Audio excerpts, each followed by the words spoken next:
T-minus 20 seconds.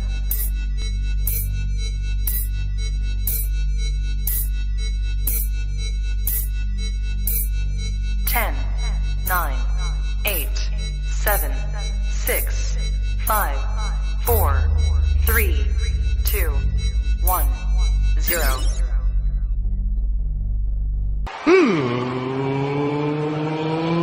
Let's get ready to sucker!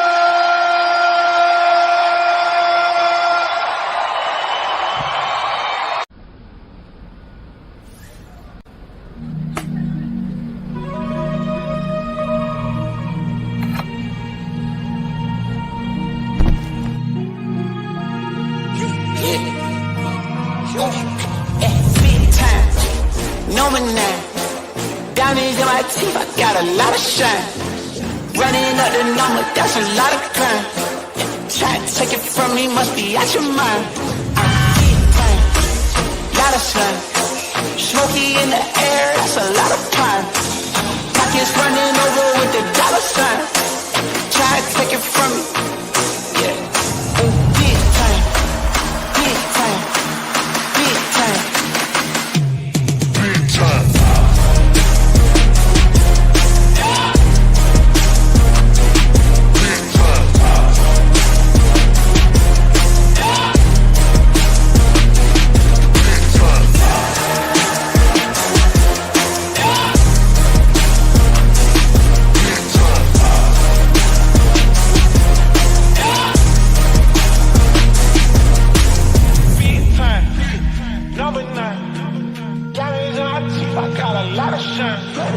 running up the numbers, that's a lot of crime.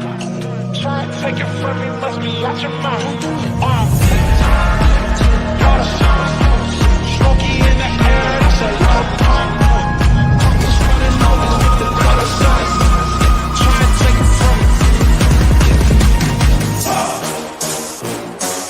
Big time.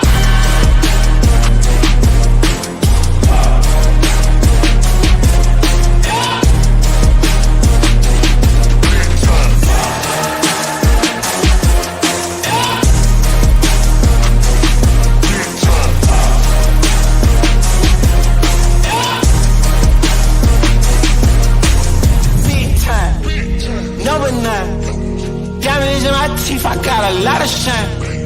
Running up the numbers, that's a lot of grind. Try and take it from me, must be out your mind. I'm big time, lot of shine. Smoky in the air, that's a lot of pine. Pockets running over with the dollar sign. Try and take it from me, from me, from me, from me, from me. Big time.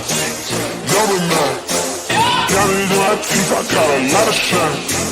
Running up the numbers, that's a lot of crime. Try and take it from me, must be out your mind.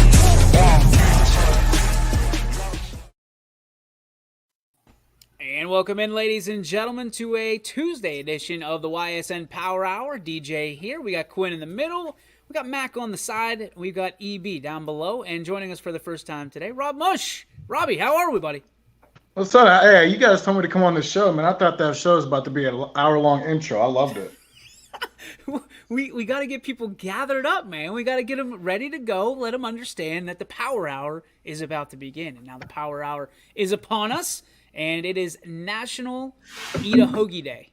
Eat a Hoagie Day. So, Quinn, you are our hoagie expert. Where does everybody need to go to eat the best hoagie? Pizza Joe's in East Palestine. Absolutely. Steak hoagie. 100%. And what are the fixins? No mayo. Don't do mayo. Don't do mayo. What's Jeff? Excuse Jeff me. did mayo and creamy Italian. Extra on both. The cardiac arrest That's hoagie. Yeah, that's bad. Mac, what about you? I mean, you do hoagies? Yeah, usually at the Canfield Fair. Get to go to the Denny's little place. It's like right in the middle there. Wham, bam, thank you, ma'am. Just simple cheese. That's it. Just a little bit of mozzarella. EB, hoagie? I'm with Mac. I mean, it's got to be from a fair, and I don't care. Whatever you want to put on it. Definitely cheese. Throw in some peppers, onions. I don't care if mayo's on it, creamy Italian. Dude, give me whatever. All right. Rob, you a hoagie guy?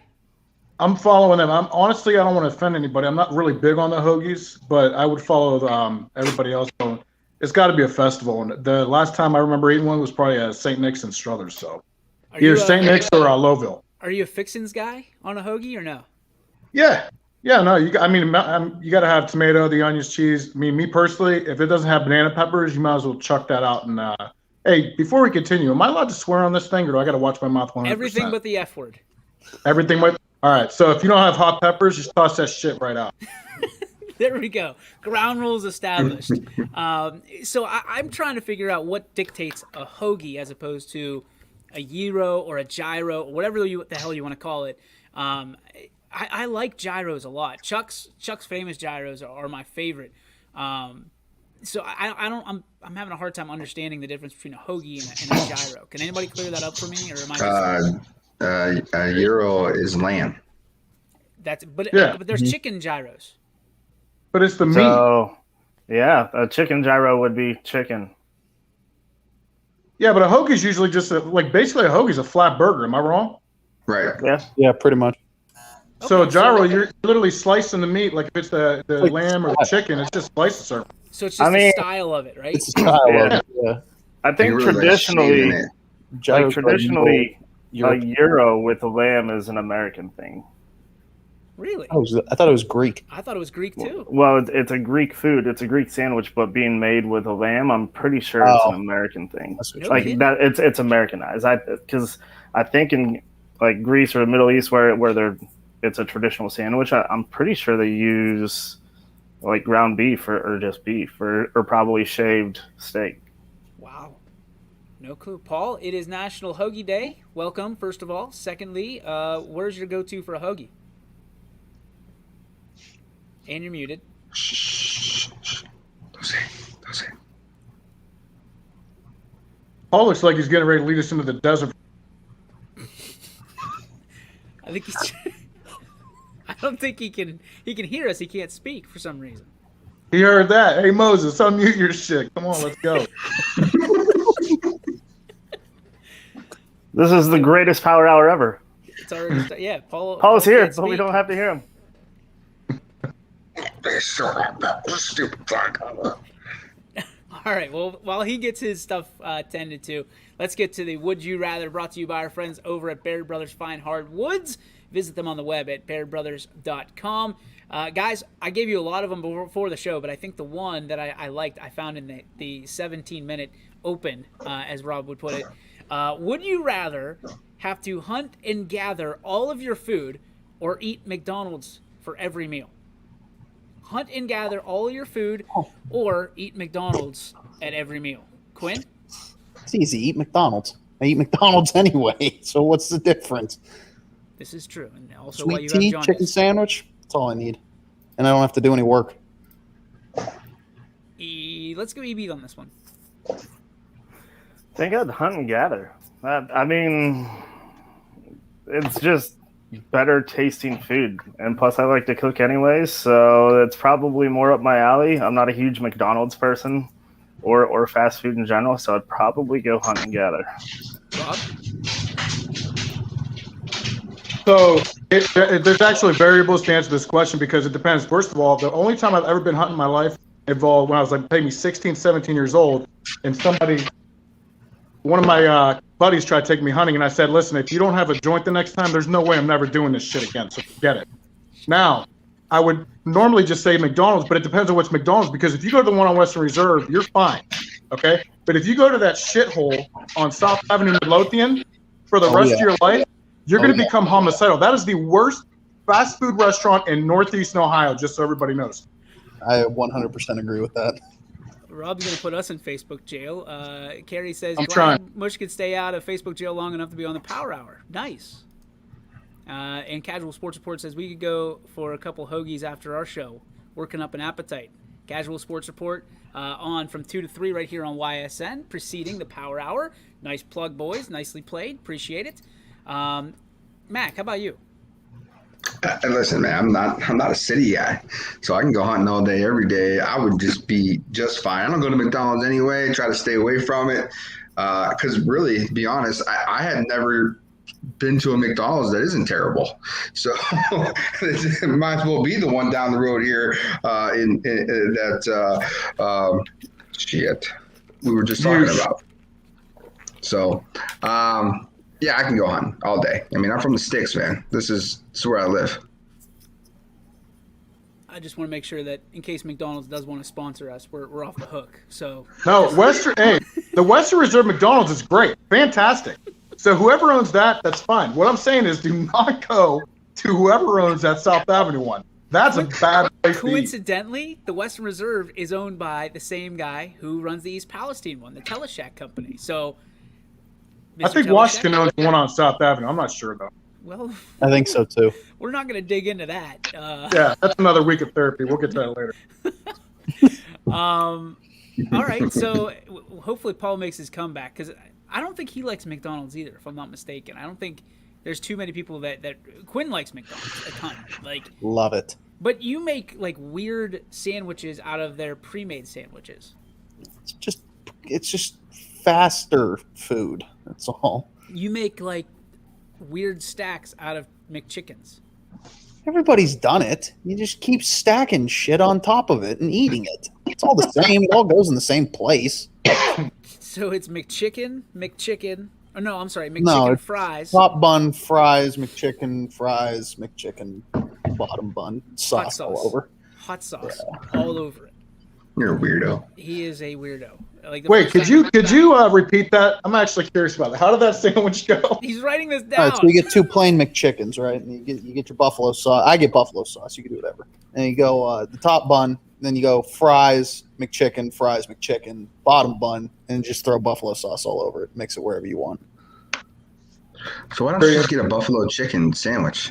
Because my meal that I just got and went over was like $3. Have you ever done the McDouble chicken? Where you go top bun, the McChicken, middle bun, then you throw in the McDouble with the cheese and then bottom bun. I've done that. I've added nuggets on things. Oh, there's ones. Yeah. Oh yeah.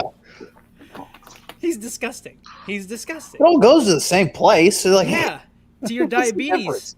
It just makes it go quicker. That's all. God, that's Listen, segment I brought to you ate by... beef jerky as ribs this weekend. I had some McDonald's yesterday. It's all All right, good. so Mac, who has made that beef jerky joke more, Quinn or Jeff at this point? I think Jeff still got it right now. Yeah. Quinn's closing in though, because I've heard it I don't- about 30 times. I won't say it. Go about 60 more times, and that was in about an hour for Jeff. In fairness for Jeff, though, it was during a Lions game, so It counts. He was just trying to create a distraction. That segment actually brought to you by our friends over at Baird Brothers. Again, visit them on the web at bairdbrothers.com. Baird Brothers, your family's heritage. Or no, their family's heritage, your family's home. I'll get that right one day. Guys, a lot to talk about, a lot to break down. First, the breaking news of the day here locally. AJ Havrilla commits to the Ohio State University, which means he joins Gavin Bruni, Jake Gehring, Trey Pancake. I know we talk a lot about football this time of year, and I'm talking a ton. But baseball continues to be a hotbed here in the Valley. Mac, let's lead it off with you. Talk to me about what this means for our Valley and the means of, again, putting another shining star down in Columbus. I mean, if you really start to think about it, there's a pipeline growing around Youngstown area that, that's just heading to Columbus. And, I couldn't be more excited for AJ Havrilla. I think he's basically exactly what any college coach in the entire country would want. I mean, not basically, he is. I mean, he's got good grades. He's a yes sir, no sir kind of guy, even though you have to yell at him, don't call me sir. He still does it, and it pisses you off. But he just kills you with kindness and respect, and he just plays the game the hard way. Ohio State's getting a really good one, along with all of those guys you mentioned. They're going to be pretty good. And, man, the Valley just keeps pumping out baseball players D1 left and right. There's just so much talent around the area.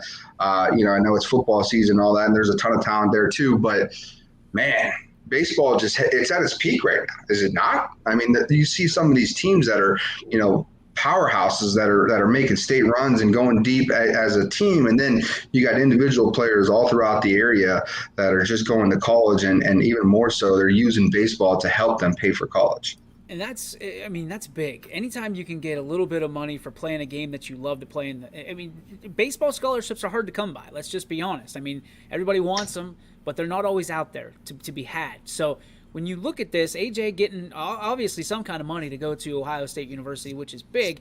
We would love to keep him here locally, but we want to see him get drafted and do bigger things down the line.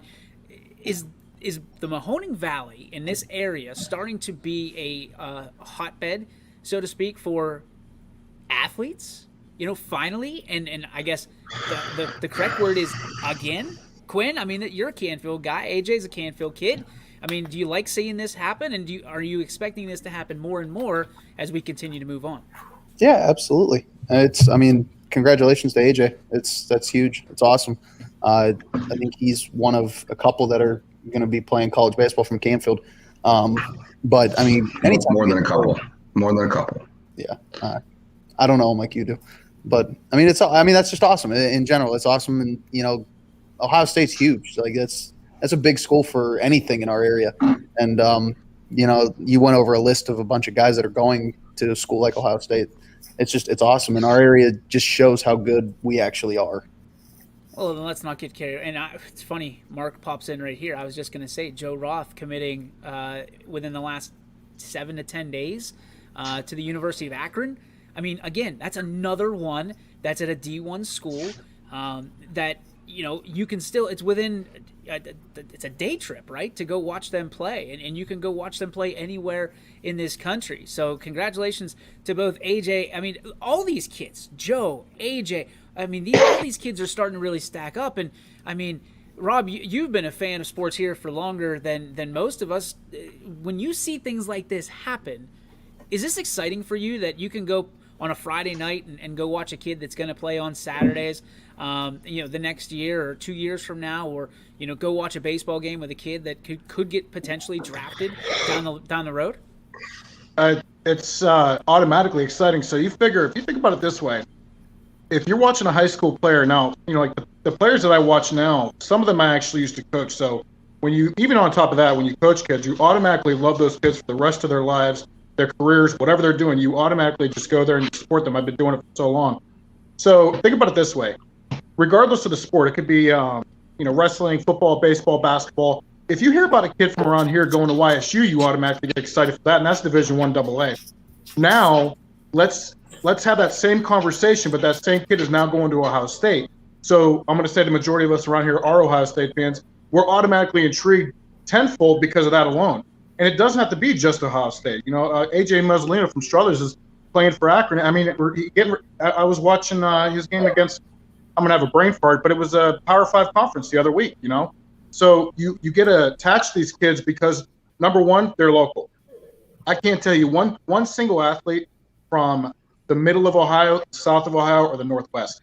I could reel you off a book of Northeastern athletes that not only made it, but are, where they should be in life because of what they were able to do for themselves because of their talents. And don't forget, this area is already famous for a lot of people.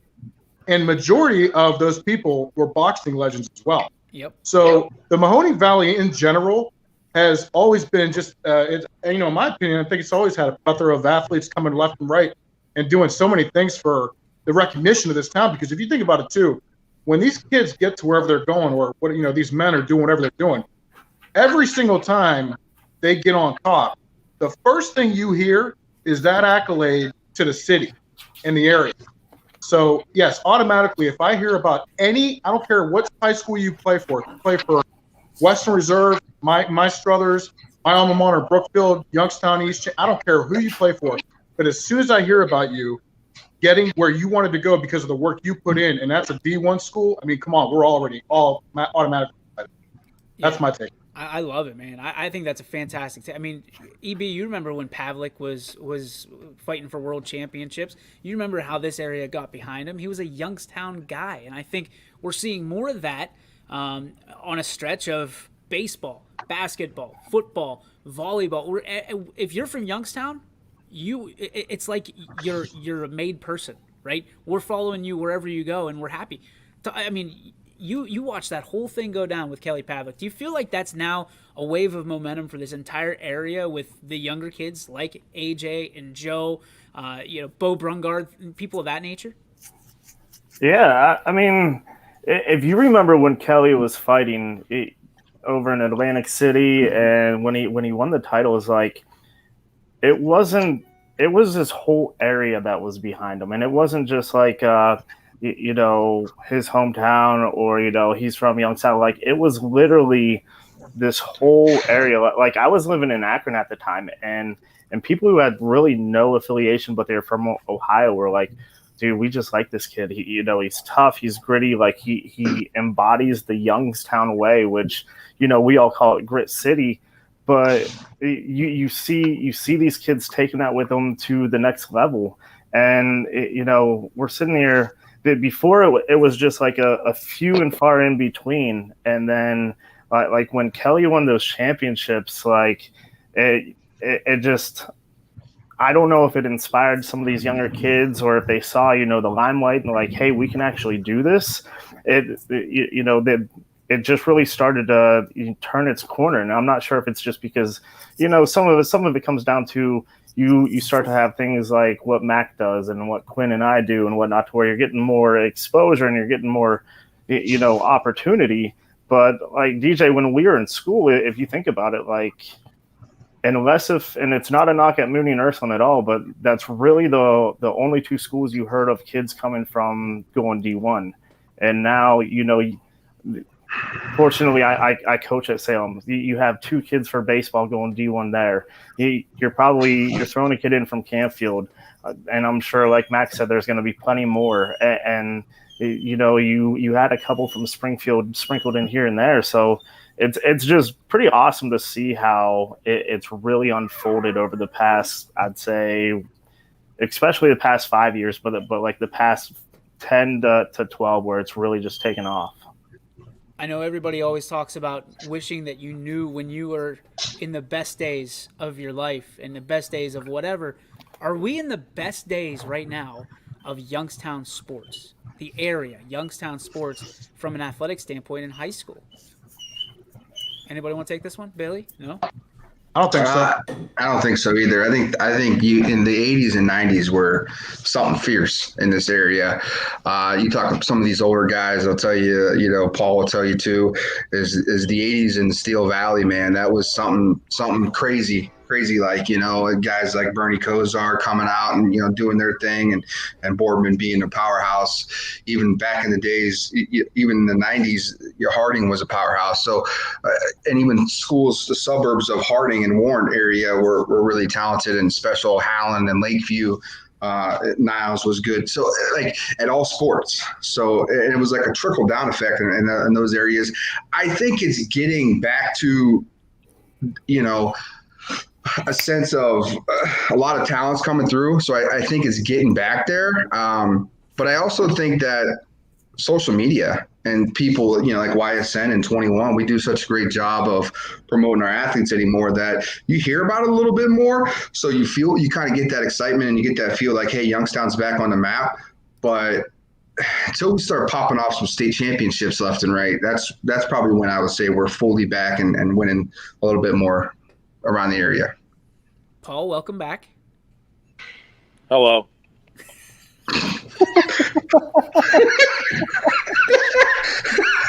That was literally the worst hello in the history of. He's so pissed right now. Why are you mad? I can't get the microphone to work on my computer, so I sent Brian a text. Hopefully, he can log in and try Brian. Brian, I I'm can't get on everything. this show. I'm on the different settings trying to figure out what the hell's going on, and it won't. I got no volume on it at all. So. Hello, Paul. Is this the golden age of Youngstown sports right now? No. The golden age of Youngstown sports to me was, I would probably say, like the late 80s, early 90s. You had the Steel Valley Conference was strong with all the teams that were going on, And I mean, those teams were powerhouses. Nobody wanted to see them. And state championships were coming in on a decently regular basis at a lot of those schools. And even some of your small schools were still, good powerhouse schools at the time, but they were just in smaller conferences and playing in the lower divisions. So, but I mean, I'm sorry. Like when I was in school, like you'd see guys from Boardman and Fitch and Ursuline and Mooney and Harding, and they looked like men. Like they looked like grown men playing football. And you're like, thank God we don't have to play those guys. And I mean, it was insane, and now I'm not saying kids aren't as big now, but like you see these kids now and yeah, they're big, but I mean, it's not like how it was. I mean, we've got great teams right now. Don't get me wrong. Throughout the board, I think the level of the playing field's gotten a little more even with a lot of the places. Kids don't think, okay, I have to go to some of these bigger schools to get that exposure. They can stay at their home school and not worry about it. I think open enrollments helped a little bit to even the playing field as well. So you don't have to like go out there. But I mean, like Billy said, places like us help get that exposure out there for those kids. So it's more accessible with those social media and everything now. But the golden age, I mean, I look at like when the heyday of sports around here was going on. It was, to me, the late 80s, early 90s. Rob, your thoughts? I think it's I would actually want to say a little bit in kind of a different direction of where they were going with, because I totally agree. The late 80s, early 90s, there was times where, like Paul said, you were see these kids on these teams and you would just automatically assume because they had a porn stash, they were getting ready to play for college, but they're actually in high school and everything like that. But, you got to also keep in mind, too, with the other variables going on these days, we're not talking about like regular sports like the late 80s and early 90s. I mean, we could talk about baseball, softball, volleyball, etc. Now you have traveling rec leagues too. So those leagues could actually take away from, depending on where that kid is going to school at, like you were saying, like open enrollment playing a part in helping some schools be better than they could. I personally, I think there's a lot of variables that it could either go in one of each direction, if you think about it, because kids are so distracted now compared to me. Could you imagine if they didn't if you take the smartphone, if we had a smartphone in the late 80s, early 90s, we can only imagine what we'd have went through or what we've done. We'd all be in jail. Yeah, right. Well, I know. Thank God, the early 2000s, I didn't know how to have a cell phone. I'm telling you right now, I would not be here. That's a guarantee. But what I'm saying, there's so many distractions now with that. Think about how many athletes we're actually losing out on now because, say what you want, but realistically, the younger generation is a lot lazier than they were 30 years ago. I don't care who you are. If you don't agree with that, then part of you is living in just a small part of denial. So I think there's so many variables that, the other direction could be, Youngstown could be on the eve of, just crazy D1 offers everywhere. How do we know in 2 years that kid from 8th grade that we're watching is going to be getting looked at from how many schools just because they want to keep getting better and better? So I think it goes both ways. Late 80s, early 90s, or are we on the eve of watching it blow up too? I think there's a lot in all three of those opinions. Two people I think know better than anybody right now, Quinn and EB especially. Guys, is there a formula right now for getting attracted by D1 scholarships and colleges? Is there a formula that these kids have or that they think they have that gives them a better advantage than kids in Southern Ohio or Western Ohio or things of that nature that we're doing really well in Northeast Ohio? EB? Some of it is probably, their club sports and who they work with and whatnot. They're just doing a great job of putting them in a position to succeed. A lot of that stuff, is really just exposure. It's exposure. And a lot of that work goes, on the kid too. It was always the mentality that if you were good, they're going to find you. And I don't think that's the mentality anymore. And you see a lot of the older school coaches kind of stick to that. And I'm not sure if that's just because they don't know or, they just don't want to do the work. But, they've had the right people in their corner to put them in the position to succeed as far as, being exposed in front of these coaches in these programs and going to, if it's baseball, going to the correct tournaments or different, I guess they'd all be tournaments or wherever they need to be, whether, it's down in Kentucky or it's in Cleveland or Myrtle or Florida or whatnot. It's sort of what Quinn and I do with, girls basketball. A lot of it's to take our girls. One, it's if you don't want to play in college, that's perfectly okay, but they love the experience. And the ones who want to go into college, it puts them in front of those coaches to where, generally you might not have them walking through or coming through Youngstown just because the percentages and how many people are out there now. It's tough for a college or a coach to see it. So now they're all under one roof. This area has kind of had, I'd like to say, not the golden age, but like a rebirth to where I think this is just going to really become a more and more common thing. Quincy? Yeah. I mean, you just hit it right on the head. It's really hot outside. It's really nice. It's really nice. The sun's out. How big are those coattails, EB? Hi. No. Who did we just lose? Oh, he took him out. Quinn, no. Bad Quinn. He did it earlier. It's only fair. We're going to take a break. When we come back, we're going to have an interesting stock up, stock down. Is it who you are or who you know when it comes to getting into the college that you want? Is it who you know or who you are? We'll have that special part of stock up, stock down here on YSN. So think about that, boys. Also, we will, of course, have our Joe Dickey Electric. What sparks you? So our positive. Almost spark. did it again. Dude, it's so damn hard. You do everything. It's like he's got put like a tab like right in front of the computer. It's funny you said that because Sarah said the exact same thing. She's like, you need to put the Joe Dickey Electric, what's your spark on your I'll get it. By 2023, I'll get it. So, all right, we're going to take a break. We'll be right back. We want to hear from you. Join in on the conversation in the chat, or, of course, you can just send us a message. We'll have everybody's on Twitter. Rob's sometimes on Facebook, so we'll make sure that you can connect with us right after the break here on the YSN Power Hour, brought to you by these great sponsors. We are there in your community. Small business owners, mechanics, police officers, homemakers. And we are there serving our nation in the Air Force Reserve. When medical emergencies arise, in cybersecurity, when natural disasters happen, we are there in space. We are Reserve Citizen Airmen, and we are there with over 180 different jobs to serve your country. Air Force Reserve. Come see one of the Valley's hidden gems. The Back Nine Bar and Grill on the Berlin Lake Golf Club is the perfect place for fellowship, fame, food, and fun. Check out our daily specials and ask about memberships. The Back Nine Bar and Grill on Hartzell Road in North Benton. Working with your family can be stressful at times, but because they're family, you know that you're going to get a loving, honest answer, even when things don't make sense, to any problem. Dealing with Medicare can be confusing and overwhelming. That's why here at Myers Family Insurance, we do our best to give you honest and caring answers to all of your questions. Family, like Medicare, isn't always perfect, but when you put others first, the results can be amazing.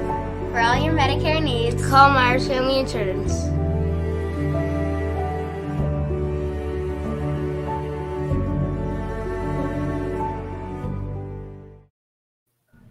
All right, boys, welcome back to the YSN Power Hour. DJ with you. We've got Quinn. We've got Billy. Well, who did we lose now? Rob.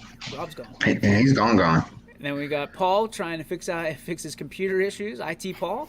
And we've got EV. Gentlemen, it's time for Stock Up, Stock Down.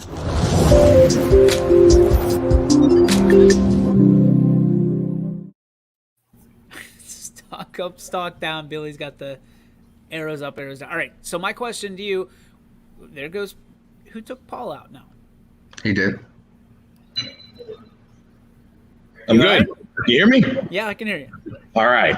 All right, stock up, stock down. Tell me which one you think is the better half of getting recruited.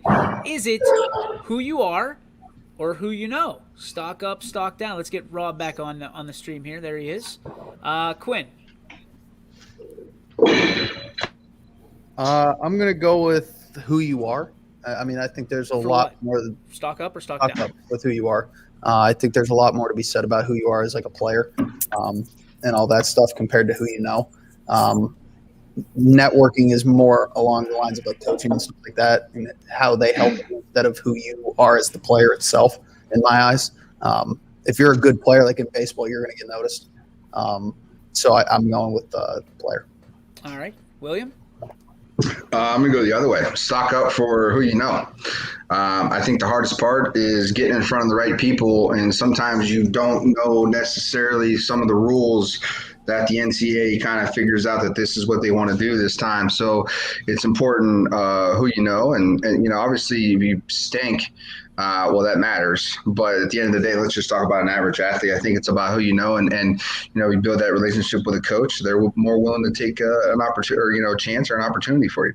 Look at Gary, says both. Although it should be like, do they just teach you? Is that a class at Canfield of how to sit on a fence? Quinn. Like that is that a politician class? Is I don't know. Like we don't choose one way or the other. We just both. Like I can see Gary saying it as both. Both. It's just how it is. Pick one. Coach of the year. Pick one. Let's go, Rob. All right, so I'll start off by saying it is both, but it should be. But let me finish. Okay. It should be who you are. But realistically, at the end of the day, we know damn well how much easier it is for you to get where you want to go if you know the right person. I mean, if I actually know somebody that scouts out a D1 school, then I know very well that they were never even going to dream of showing up in Struthers and looking at this kid, and I say, hey, you got to come check him out. Well, now of course that happens probably more often than you think. But if I had to actually pick one, I'm going with, in my opinion, I think it should be who you are. He says, I said it is both.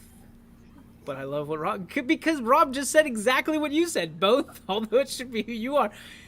Jeez. Hey, Gary, thanks a lot. I appreciate that. Are you part Cardinal, Rob? Is that what we're seeing here? Did you just unveil your feathers? Well, no. But what I'm saying is it's the truth. It's both, but it should be who you are. I mean, think about it. If you get recruited to go to the school, I would want to assume that you're getting recruited to go to that school because you are very good at that position that you're playing, not because you knew somebody and they said, hey, you know what? I'm going to do this kind of favor. We're going to get him in here because I know his uncle. But what I'm saying is both happen. What it should be is who you are, because I'll tell you right now, if I'm on that same team and I'm waiting for that quarterback to show up, and I know realistically our team is going to be so much better because of who he is instead of who he knew to get there, I am way more comfortable with that man compared to going the other route. This is an interesting take. Kate says, this isn't sports, but who I know got me a lot more scholarship money with a reference letter to the place I got into for who I am. That's there you go, too. Intriguing. Paulie? I think at first, just get your name out there. It's who you know. But ultimately, I think it's who you are. Because if this coach says, hey, listen, okay, Coach Yeagley says, hey, listen, you guys got to come take a look at Paul. He's a great, center, and he blocks well and all that stuff.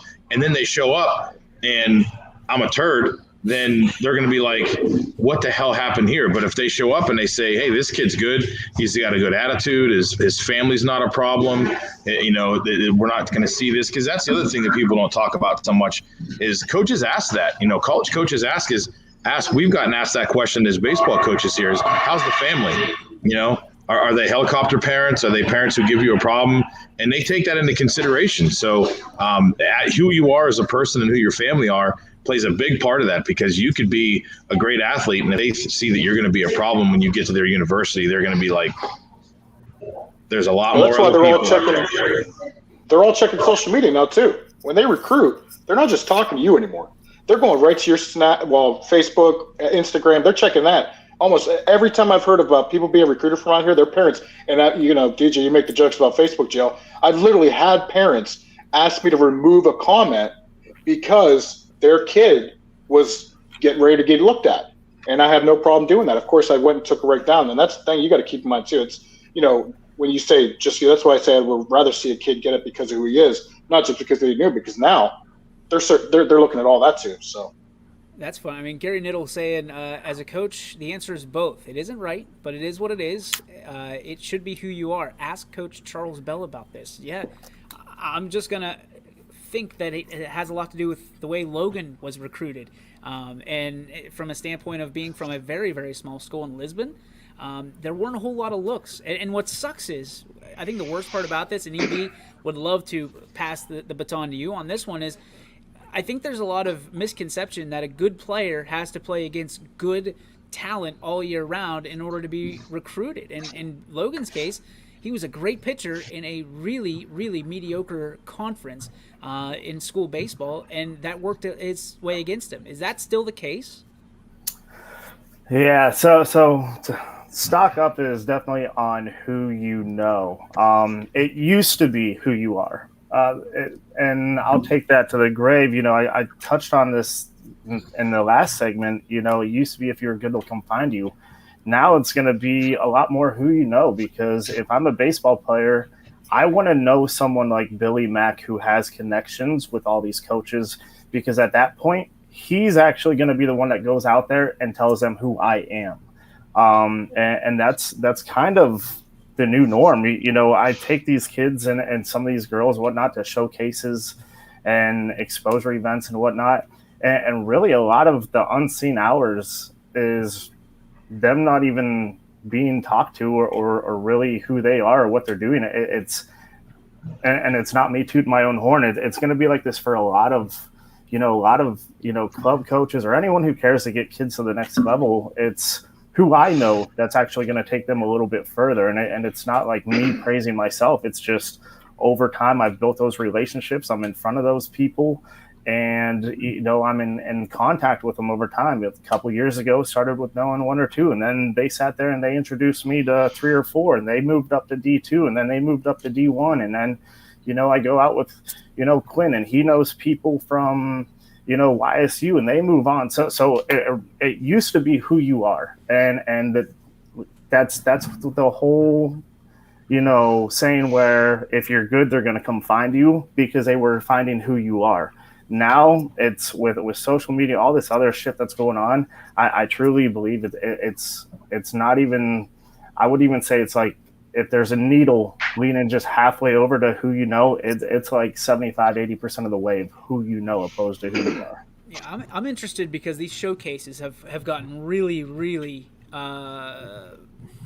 expensive, number one, really popular, number two, and a lot of times, and you can disagree with me if you'd like, but Billy, I know we've talked about this before, a lot of times you're not necessarily paying for the showcase as much as you are the tweet that happens either during or right after that showcase, that someone is showcasing your kid on their Twitter page or their Instagram or their Facebook page or whatever social media page it is at that particular time. The parents are paying for, or the kids, if they pay, are paying for that tweet and to get their name out there from that standpoint to the Ohio State University, to Michigan, to, you know, a plethora of these college coaches that go, hey, I could really use someone like that. Disagree? Agree, Billy? I don't disagree. I will say the showcases are 80% a glorified fundraiser.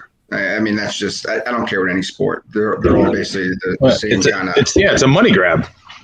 Yeah, I mean, a lot of times you're paying for assistant coaches, and that's their way of living. Which is, I'm not knocking it. I'm just saying, like, that's just what it is. You know, some sneak through and some get noticed, but for the most part, it's a glorified fundraiser. But yeah, I mean, you're right. It's about the social media. That's the grab, right? That's the thing you want, is you want to be on, like, for example, you want to be on PBR's top 15 or top 20 in the state of Ohio, because coaches do look at those kind of things, and they and for at worst cases, they follow them. It will be on their feed.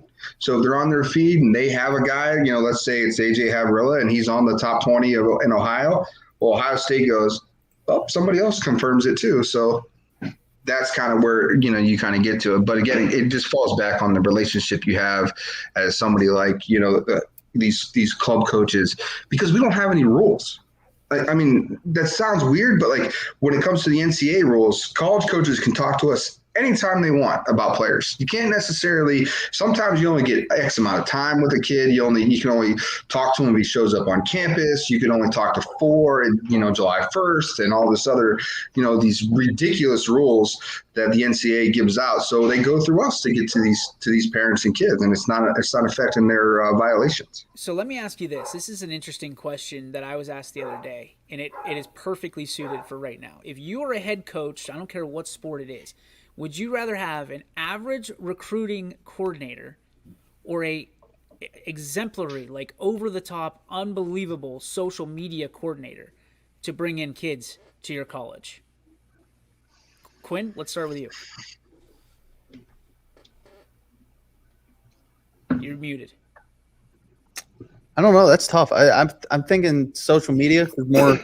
It's got more of a draw with people nowadays. Like social media is kind of the way to go with all of that. Because like the recruiting coordinator, I'm thinking of it as like the recruiting coordinator has to go talk to people and all that stuff. Whereas social media, you can do a lot more with it.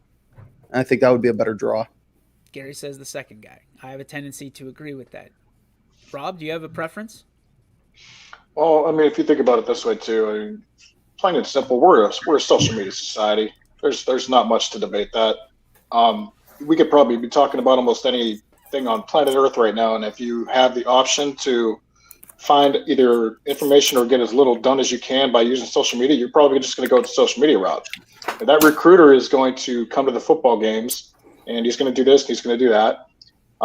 Think about how many man hours and time and energy that same recruiter could save if he's going to hop over to, social media and just use that instead and see the videos that everybody else is uploading for him so he doesn't do anything else himself. I think it's crazy that we've lost the warm and fuzzies over the people, like you said, Rob, that come to our games, that, sit in our living rooms, that talk to our parents, that talk to us on a one-on-one basis over someone putting a fake jersey on us on Instagram that has their colors on it and says, Roll Tide or whatever that may be. You know what I mean? Like, I feel like we are in instant gratification now. You know what I mean? Instant satisfaction. And the grab for these recruits is how much pub can you put out for them in as little a time possible that just makes them feel like you rolled the red carpet out for them, as opposed to doing the quote-unquote dirty work, walking into the living room, breaking bread with that family, and looking them in the eye and saying, hey, you can trust me with your child, or you can trust me with the next 4 to 5 years of your life because I am now responsible for you. There's something to that, right, Paul? Absolutely. Those days of a coach coming in and sitting down on your couch and talking to your parents and talking, to your family and you getting that personal connection with that coach, I think are gone. I mean, some people still enjoy it, but for the most part, these kids nowadays, they're lost on that. Talk to a kid, talk to some of these high school kids. Like, most of them won't look you in the eye, like, because they're not used to that. They're uncomfortable, shaking hands with somebody or just having a conversation with somebody. They've lost that. Now it's all right here. Like, hey, I'm gonna, oh, look at this. This coach talked about me, or these guys are doing this.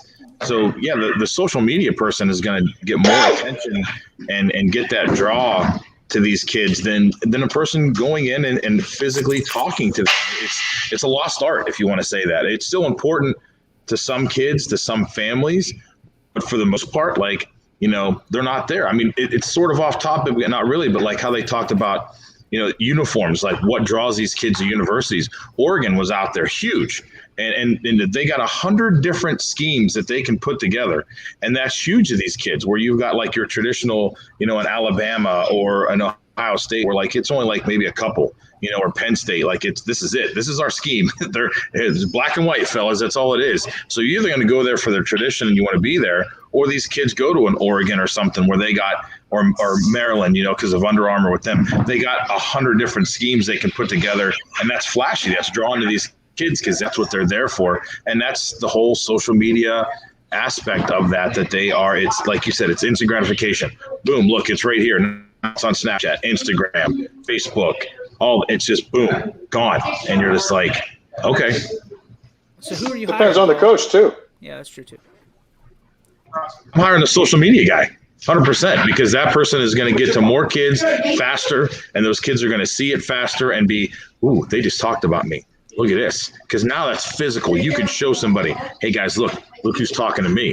And they're going to be like, oh, okay. Instead of, oh, I got this letter from this guy. He's coming to my house. And, unless you're taking pictures with them. And then what are you doing with those pictures? You're putting them on social media to say, hey, Coach Scott came and saw me today. So, I mean, it'd be. I mean, everybody's seeing the blind side here, right? I mean, imagine what instead of the voicemails and what it would look like nowadays to try to recruit that young man. EB, I mean, I got to believe you're taking social media, but make a case, if you will, for the recruiting coordinator.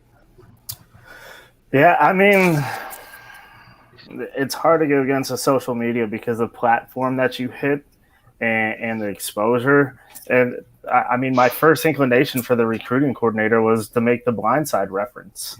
I still think there's something to be said for, person-to-person contact or when that head coach does show up.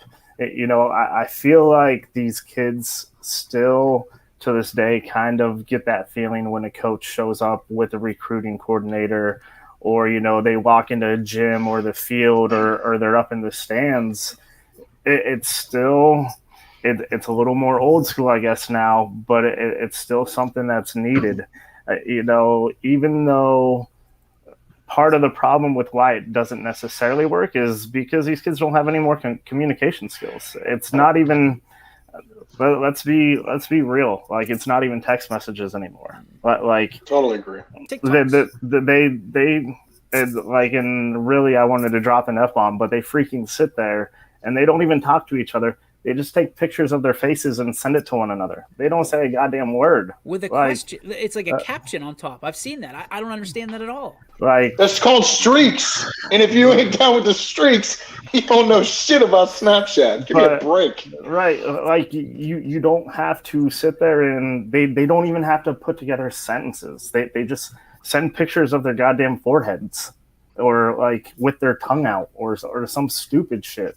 Like they don't know how to communicate.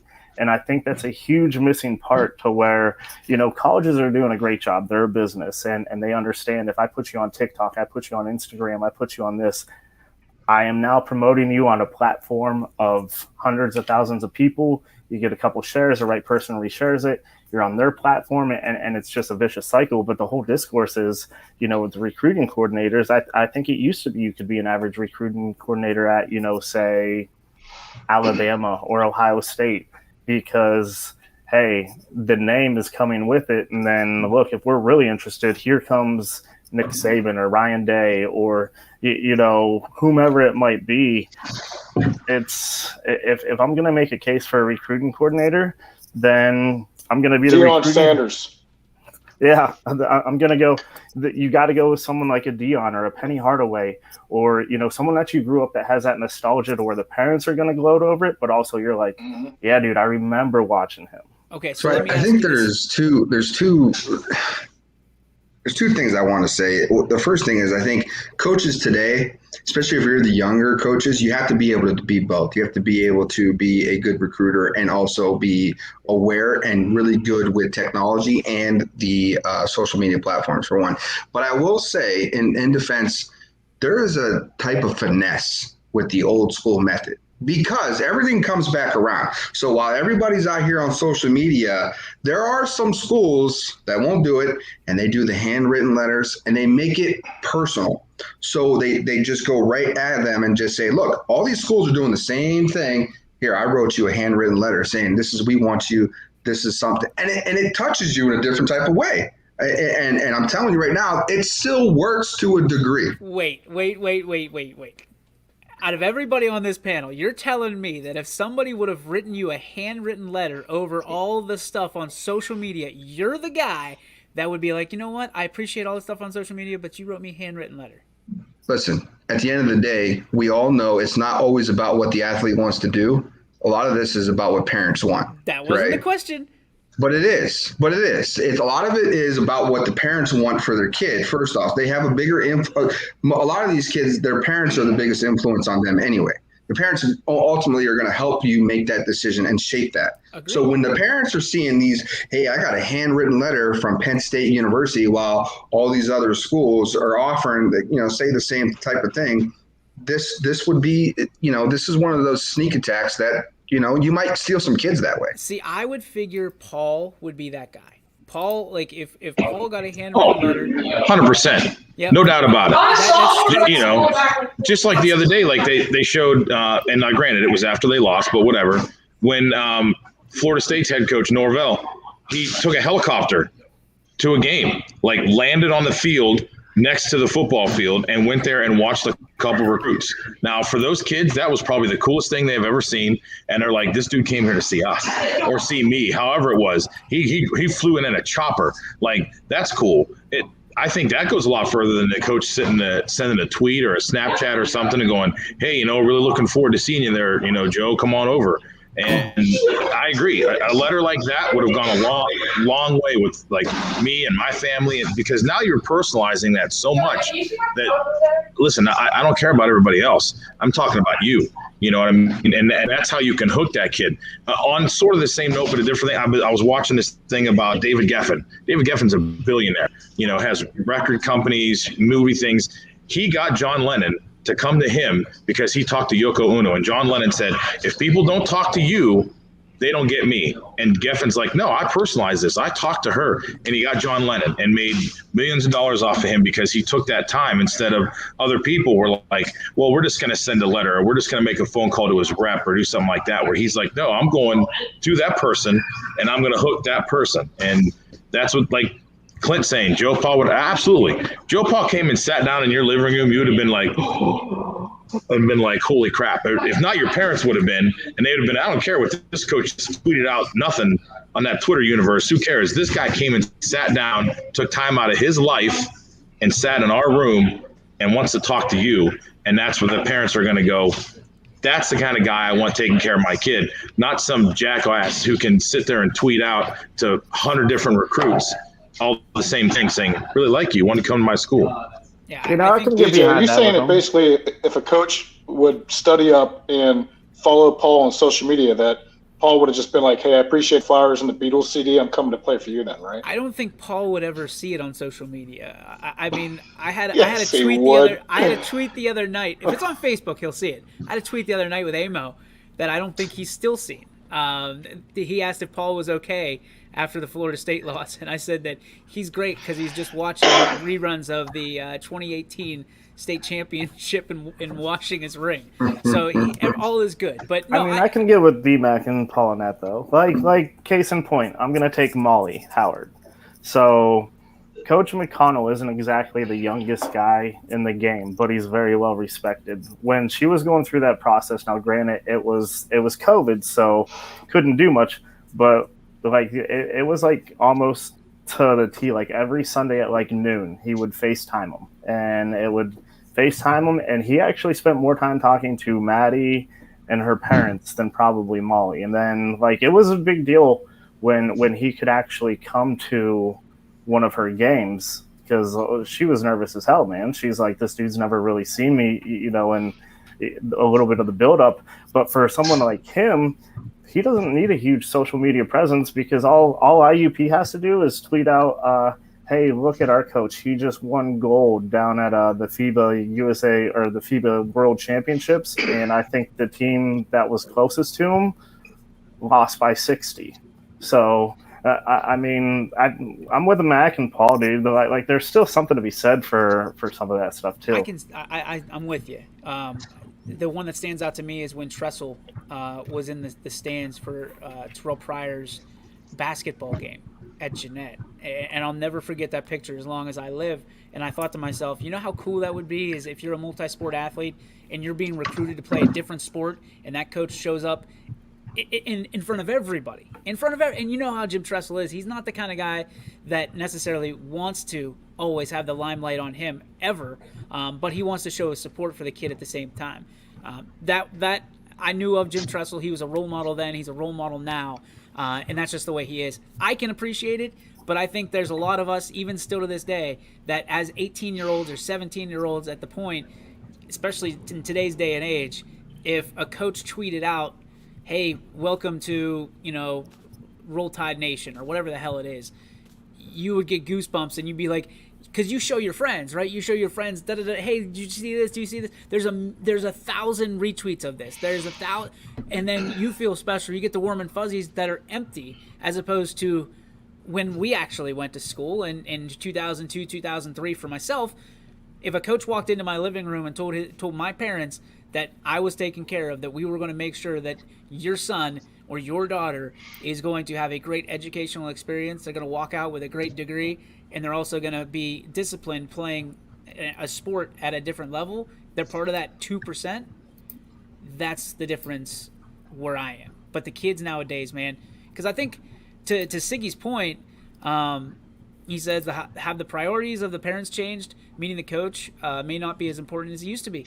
Here's the thing. What most people don't understand, and I've talked to Charles Bell about this, when you go to college, you're not necessarily talking to the head coach even 50% of the time. You're talking to assistant coaches. If you're a football player, your line coach, your line assistant coach, things of that nature. Yeah, position coaches. Your position coaches. You're not talking to the head coach. Head coach they're a business owner at that point. They've got to make sure that the business is running, that everybody is on board, everything like that. They're the CEO.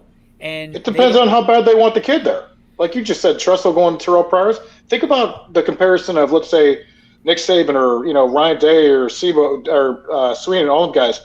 If they actually needed this recruit, they knew they needed this kid. They're not gonna go on social media. They're gonna go take their asses on a plane, fly, meet those parents, and then you take somebody like what Deion Sanders is doing down at Jackson State right now.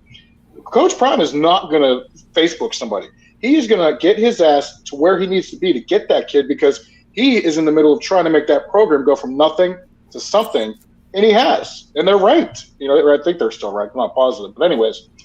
So it really just boils down to how bad do they want that kid there also.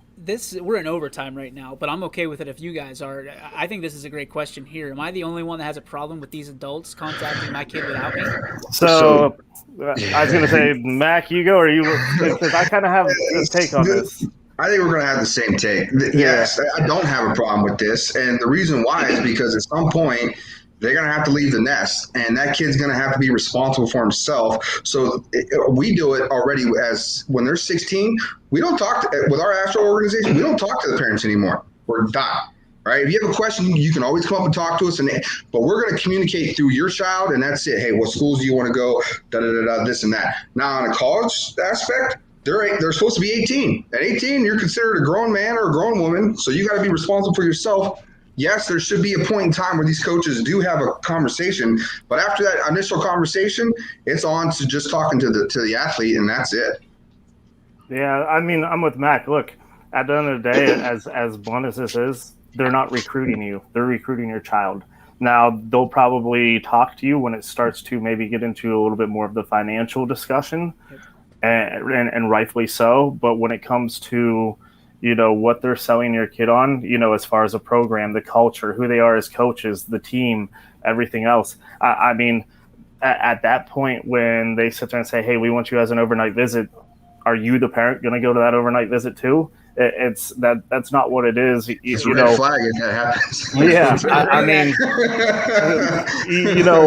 yes, coaches are recruiting parents as much as they are kids, but the main point of contact will always be the kid. When I talk to a college coach, and I can tell Max probably the same way, they want to talk to, DJ Yoakley. I'm giving them DJ's number. I'm not giving them the parents. So they get the kid's number and email and everything directly. So it's not – can you have a problem with it? I mean, yeah, rightfully so you can, but if you have someone that's on that level or in that interest or that radar – just get used to it, because they don't want to talk to you. Plus, as college coaches and recruiters, they want to go right to the source. We don't know, sometimes as coaches and even college coaches and recruiters, we don't know what home life's like. All right, we don't know if mom and dad are still, if they're all living in the same house. Maybe dad's out of the picture, maybe mom's out. Like maybe dad is working so much that he can't be able to get. Like we just don't know. So it's just way easier and it's way more direct. Go right to the source. You get it. Wham bam. Thank you, man. All right, boys. Here we go.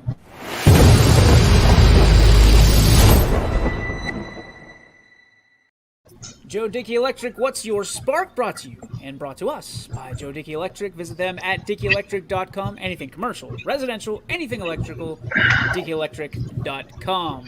What's your spark, Mr. Who are we going to go with? Quinn, you haven't talked in a while. Mine's a negative, and it's to the jackass that decided to steal my little thing from my tire and keep my air in. I hate you. Is it Beethoven? I hate you. I don't know who it is. It probably was. The little cap on the end of your.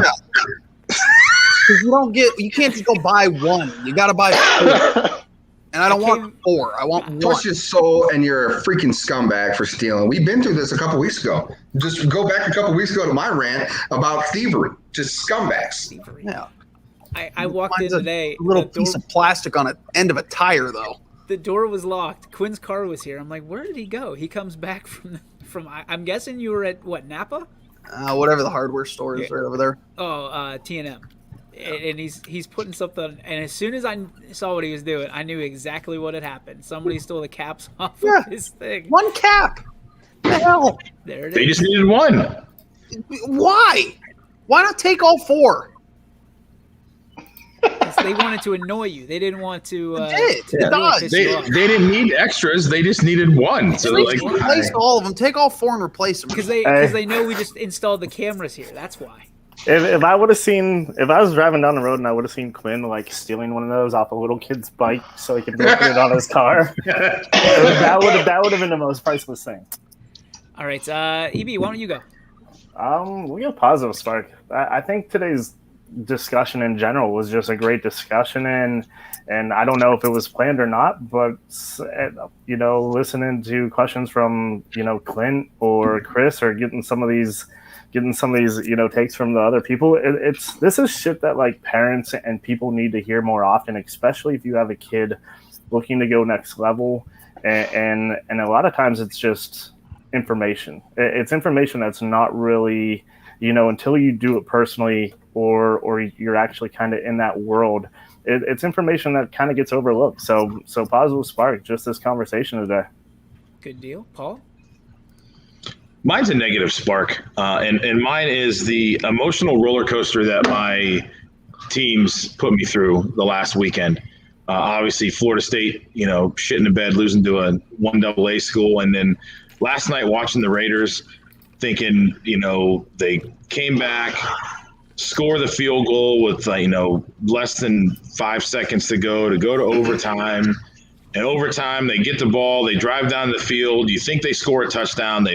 They're a foot short, and then all of a sudden they run the ball. They don't get it. Guy goes off sides. He throws an interception off a dude's helmet. They get and so I'm thinking, well, Baltimore's going to score now. This game's over. You got to be shitting me. And then they get an interception, try to kick a field goal. The field goal team can't get out there in time. I'm sitting there watching this, and I'm like, what the hell else can go wrong in this game? Like, just give me one more thing. Like, are you just going to make me stroke out right here at 11:30 at night, and they win the damn game? And I'm like, thank God. Don't stroke out. It was just terrible. Don't stroke out. Oh, I got a stroke. Yeah. Cramping up. Oh, my God. The waves are taking me out. Rob, your first ever spark. All right, so I'll feed off of you guys. The great conversation was great today. For my first one, I absolutely love it. What I'll do is I'll just do everybody a favor, and we'll just do a PSA. So real quick, if you're just a good example, if you're driving up 224 and you're at South Avenue, you're at the light, there's 2 lanes there, correct? You can go straight or you can take right? If you're going straight and there's nobody in the straight lane, and your ignorant ass is sitting in that turning lane, so I can't make my turn, I'm just going to automatically assume that you eat Oreos without milk and worship Satan every Saturday. You're a piece of shit, and you seriously need therapy.